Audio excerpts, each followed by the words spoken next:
ചേർത്ത് പിടിച്ച ഹിന്ദു സഹോദരന്മാർക്ക് തന്നെ ഇപ്പോൾ വലിയ വിമർശനം നൽകിയിരിക്കുന്നു നമ്മുടെ ജസ്ന ചേച്ചി. കണ്ണൻ്റെ കുട്ടിയുടെ യഥാർത്ഥ ഉള്ളിലിരിപ്പ് അറിഞ്ഞു നെട്ടിയിരിക്കുകയാണ് ഹിന്ദു സമൂഹം. ജസ്നയെ മഹത്വൽക്കരിച്ച് വീഡിയോ ചെയ്ത എല്ലാ സംഗീത ചാനലുകളും ഇപ്പോൾ ജസ്നയുടെ നേരെ തിരിഞ്ഞിരിക്കുകയാണ്.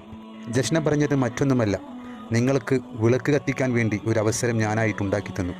അപ്പോൾ നിങ്ങളെല്ലാവരും കൂടെ ഇപ്പോൾ എൻ്റെ നേർക്ക് തിരിഞ്ഞിരിക്കുന്നു.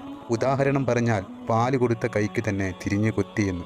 തെറ്റ് നിങ്ങളോട് തുറന്നു പറയാൻ വേണ്ടിയിട്ടാണ് ഇങ്ങനെ ഒരു വീഡിയോ ചെയ്യുന്നത്. ഞാൻ ചെയ്ത ഒരേ ഒരു തെറ്റ് കണ്ണനെ വരച്ചു എന്നുള്ളതാണ്. ഹിന്ദു മതസ്ഥർക്ക് വിളക്ക് കത്തിക്കാനുള്ള ഒരു അവസരം ഞാനായിട്ട് ഉണ്ടാക്കി കൊടുത്തു. അതിനാണ് ഈ ഹിന്ദു മതസ്ഥരെല്ലാവരും കൂടി തിരിഞ്ഞ് എന്നെ കൊള്ള വരുന്നത്. അല്ലാതെ ഒരു തെറ്റും ഞാൻ ഒരു തെറ്റ് ചെയ്തിട്ടുണ്ട്. ഇതാ ഇപ്പോൾ ഇങ്ങനെ പറഞ്ഞ തന്നെയാണ് വലിയ തെറ്റ്. ജസ്നയുടെ കണ്ണൻ്റെ ഫോട്ടോ ഇല്ലെങ്കിൽ വിളക്ക് കത്തിക്കില്ലായിരുന്നു ഹിന്ദു സഹോദരന്മാർ. ഇതിൽ നിന്ന് മനസ്സിലാകുന്നത് ഹിന്ദുക്കളെ ആരാധന പഠിപ്പിച്ചത് തന്നെ നമ്മുടെ ജസ്ന ദേവിയാണ്. സർവ്വ ഉഡായിപ്പുകളും പൊളിയുമ്പോൾ ഇവർക്ക് സമൂഹത്തിൻ്റെ മുമ്പിൽ വന്നിരുന്നു കൊണ്ട് ഒരു മോങ്ങലുണ്ട്.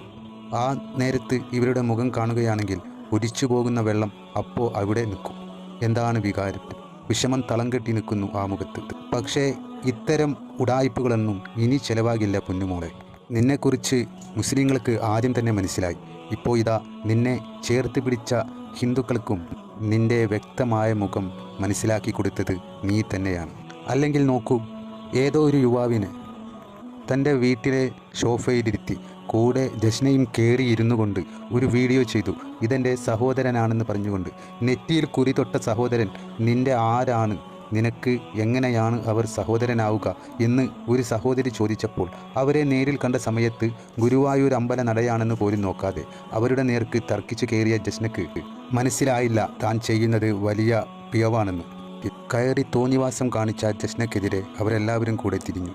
ശേഷം തൻ്റെ ചാനലിൽ വന്നിരുന്നു കൊണ്ട് ജസ്ന പറഞ്ഞത്, ഞാൻ ഇതുവരേക്കും വരച്ചത് ചിരിക്കുന്ന കണ്ണനെയാണ്. ചിരിക്കുന്ന കണ്ണൻ ഒരിക്കലും ദ്രോഹിക്കില്ലെന്ന്.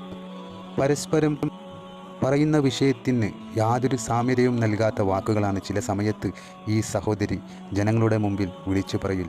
എന്തായാലും ജസ്നയുടെ പുതിയ അഭ്യർത്ഥന എന്തെന്നാൽ വർഷത്തിൽ ഒരു വട്ടമെങ്കിലും എനിക്ക് ഗുരുവായൂർ അമ്പല നടയിൽ പ്രവേശിക്കാനുള്ള അനുവാദം തരണമെന്ന്. അപ്പോൾ ഹിന്ദു സഹോദരന്മാർ പറഞ്ഞത് ഇങ്ങനെയാണ്, നീ വർഷത്തിലൊരിക്കൽ വരാൻ നീ എന്താ മാവേലിയാണോ? നിന്റെ ഉഡായിപ്പുകളെല്ലാം മനസ്സിലായ സ്ഥിതിക്ക് നിന്നെ ഇനിയും ഗുരുവായൂർ അമ്പല നടയിലേക്ക് കയറ്റാനല്ല നോക്കുന്നത്. നിന്നെ ആകെ പൂട്ടി ജയിലിലേക്ക് പറഞ്ഞയക്കാനുള്ള തീരുമാനമാണ് സംഘപരിവാർ സംഘടനകൾ തീരുമാനിച്ചിരിക്കുന്നത്.